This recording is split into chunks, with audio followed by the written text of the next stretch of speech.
Oh, grabe na mga kababayan yung panginginig ni Senator Bato de la Rosa. Humingi na ng saklolo sa Senado at gusto niyang ipasa ang isang batas para sa kanilang proteksyon. Tinawag niya ito mga kababayan na Anti-ICC Invasion Act.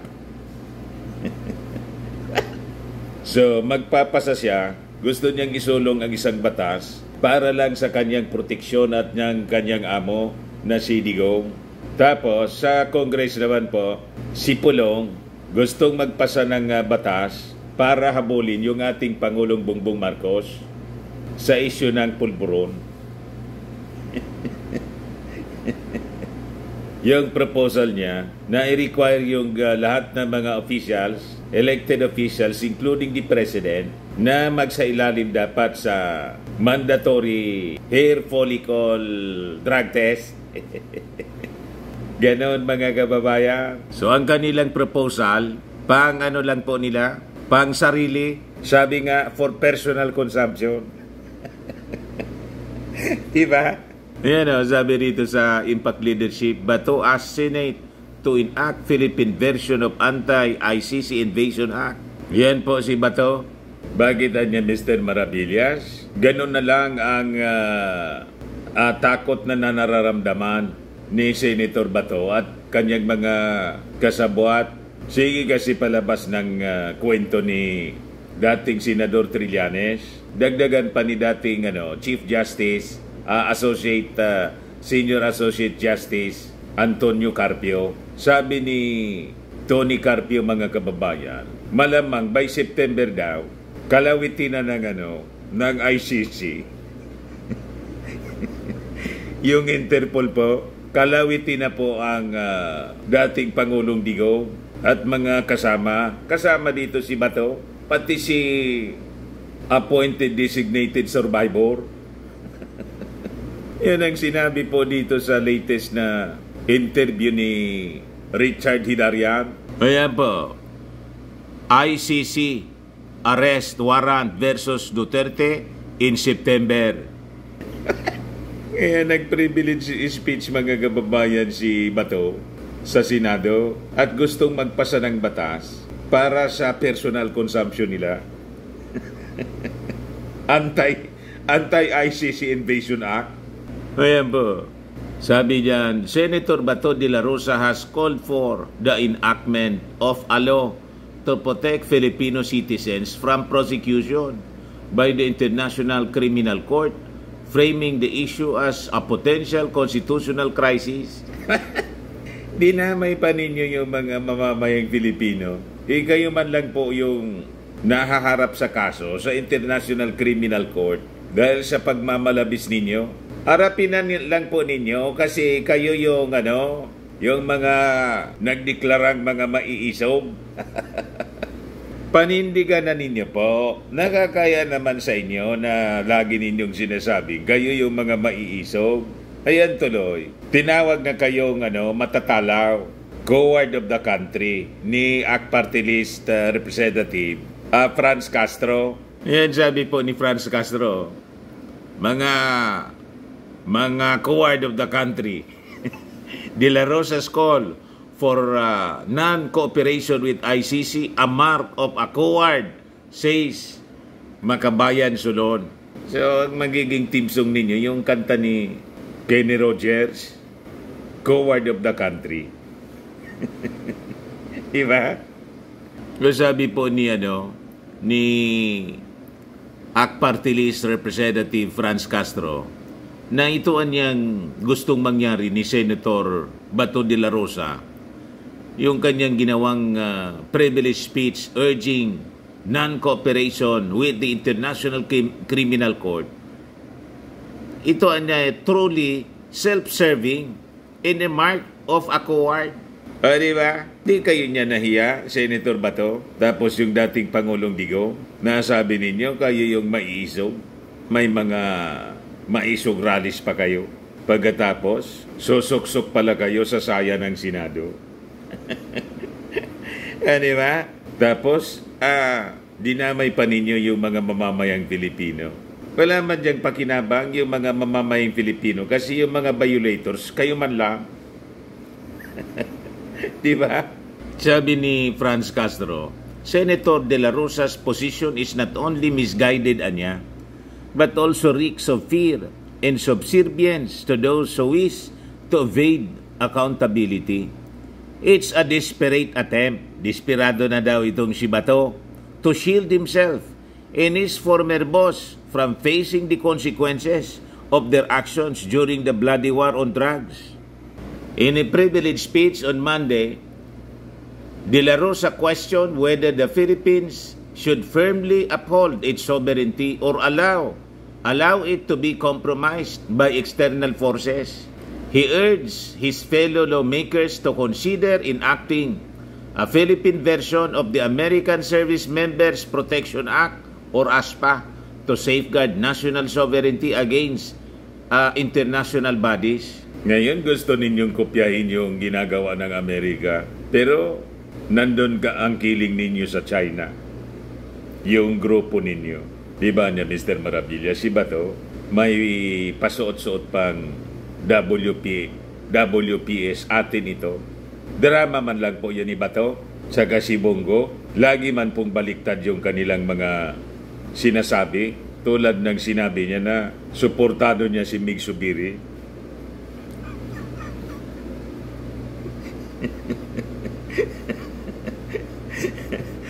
Boss niya si Mig Subiri, tapos bigla na lang pong tumambling, ibinoto, kasama pala siya sa nagboto kay Chis Escudero.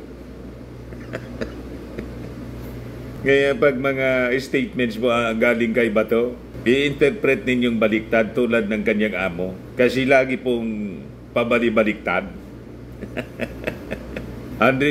Unreliable po yung mga statements nila. The ASPA niya, sabi rito, the ASPA, informally known as the Hague Invasion Act, is a United States federal law designed to protect U.S. military personnel and other government officials from prosecution by an international criminal court to which the U.S. is not a party. The Act grants the President the authority to use all means necessary and appropriate to secure the release of any U.S. or allied personnel detained or imprisoned by, on behalf of, or at the request of the International Criminal Court, sabi ni Bato.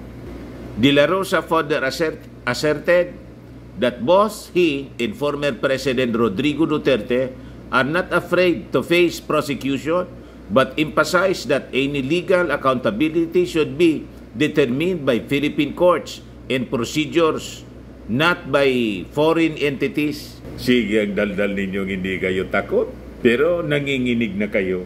Gusto na ninyong sumuot sa saya ng Senado. Ayan tuloy, ayaw maniwala sa inyo si Franz Castro. Tinawag kayong coward of the country. Sabi ni Bato po, this is not merely an issue of the International Criminal Court against former President Duterte.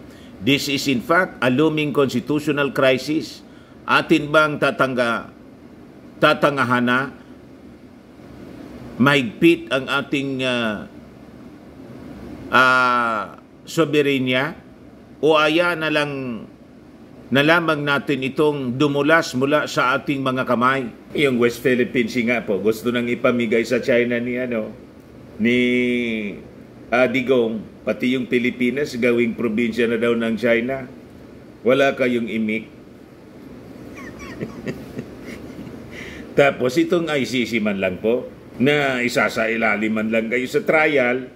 Kung hindi kayo guilty, di mas maganda. Makiklear kayo doon. Importante sagutin ninyo Kung naniniwala kayo na walang irregularity sa inyong mga ginawa, face the music. Tapos kakalad ka rin pa ninyo yung ating Pangulong Bongbong Marcos na walang tigil na sinisiraan ng amo mo.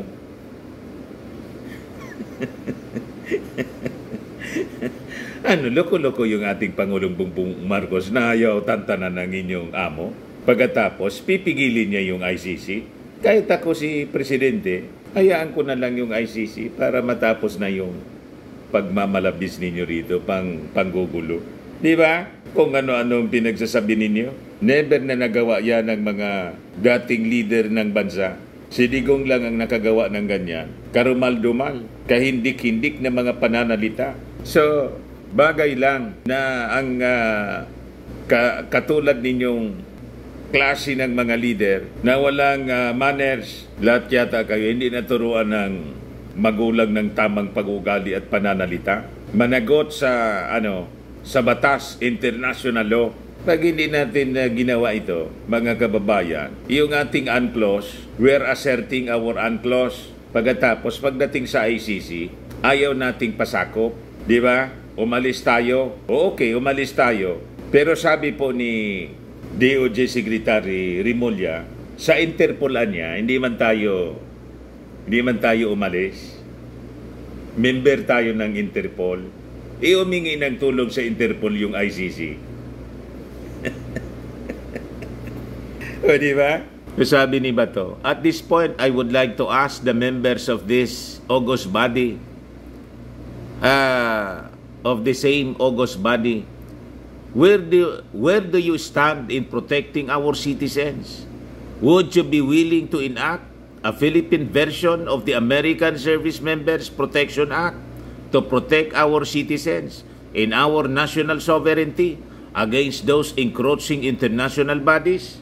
Tanong mga kababayan ni De La Rosa sa kanyang privilege speech. O di mag-sponsor ka po. O tingnan natin kung isosupport ng majority sa members ng Senado. Tingin ko, patutulugin lang yan ni Senator Cheese. Di ba? O ito yung interview mga kababayan ni Richard Dinarian kay dating Senior Associate Justice Antonio Carpio. ICC arrest warrant versus Duterte in September. Yun daw mga kababayan yung naririnig nilang mga kwento. Ito yung dahilan kung bakit natataranta na sila.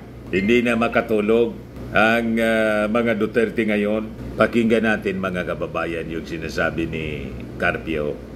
Yeah, I think the day of reckoning is closer because what time is that a warrant of arrest will be issued by the ICC sometime in September. Ayun. And Congress is now investing the POGOs, the gambling, trafficking, and the connection of Michael Yang.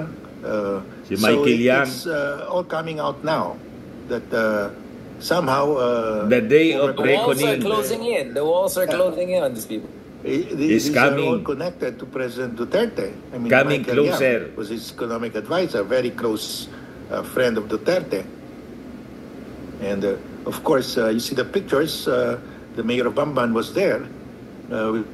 Sabay-sabay po. Yung mayor ng Bamban, mga kababayan, pinalitan na. Yung acting mayor, yung municipal councilor na anti-pogo. Ayan po. Bamban councilor takes oath as acting mayor, officially replacing Goo. Pero sabi, i-appeal daw nila yung order ng ombudsman. Ito na ngayon yung acting mayor, Bamban councilor, si Bamban councilor Irano Timbang. Pinasumpa na po ni DILG Secretary Benhur Abalos. Anti-pogo daw yan. So yun yung mga analysis po ni Carpio. Yan po. Per my latest information, because somebody is holding it again. There is one person who's apparently has the capacity to hold back what has been approved by the entire Senate. It's very strange. Oh wait, this is a senator or this? Ito si Secretary Rimulya sa pag-counter doon sa sinabi ni Senator Bato sa kanyang privilege speech. Pakinggan natin. We're not members of the ICC. Definitely, malinaw na malinaw yan. Kaya lang, ibang commitment kasi ang Interpol. Ibang commitment yan eh. Magkaiba silang commitment eh.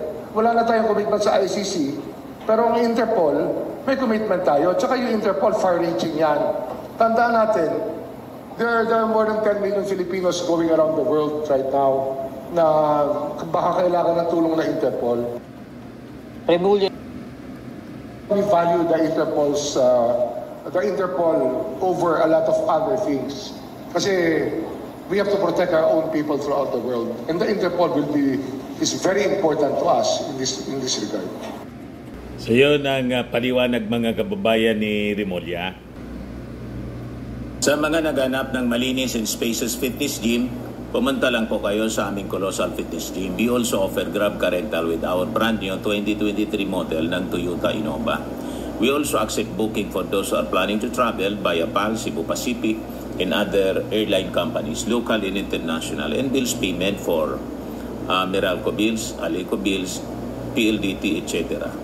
Ang Colossal Fitness Gym is located at 3rd floor Security Bank Building, Landco Business Park, Legazpi City, Albay. For inquiries, look for Chilon Maravillas. Contact number 0966-802-0949. Yan po yung aming Innova. Lagi na pong matao sa amin.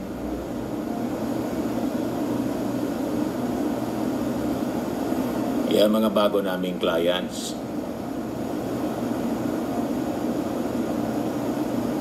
Pati mga foreigners po, British tourists po sila. Ito galing Denmark. Ito international po. Ito yung bago naming binibintang product online, iGlow Serum. Whitening po siya, made in South Korea. Tingnan ninyo epekto sa aking anak na architect and entrepreneur. Sa mga inquiries ninyo, dumiretso na lang kayo sa kanyang messenger, Chris Maravillas. Ito naman po, Firmax Firming and Lifting Cream. Pinapahid po sa mga pulses in affected area. Mainam po sa paninigas ng mga kaso-kasuan, pati sa mga pains. Ito naman po, Automax Radiant Serum. Sa mukha naman yung application. Anti-aging po siya. You will look 10 years younger than your age.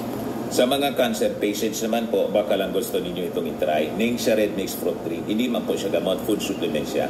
Kaya lang gawa siya mga kababayan sa Goji Berry. Yung Goji Berry may anti-cancer properties. Ayun mga inquiries ninyo, dumiretso na lang kayo sa aming messenger sa Facebook para masagot namin agad. Ako po si Dante Maravillas. Bye-bye.